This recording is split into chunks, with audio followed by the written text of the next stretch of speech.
their employment terms are tied to their CBA.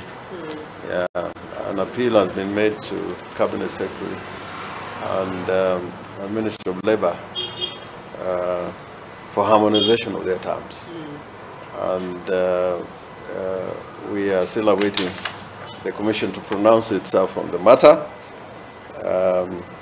But we, as a county, continue to get these individual appeals that why not the adjustments? Why there is no fairness in the way they are being dealt with, and they happen to be part of the staff. They no longer belong to those de facto local authorities. And now it is a decade, more than a decade, since they were devolved. And then there's the issue of collective bargain agreements.